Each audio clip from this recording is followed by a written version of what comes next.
Agora dorme com um ronco desse no pé do ouvido e fala que tá dormindo bem. Como é que consegue dormir com o Miguel roncando desse jeito?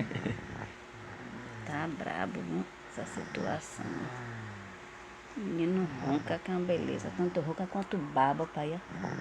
Babando pra ir. Hã?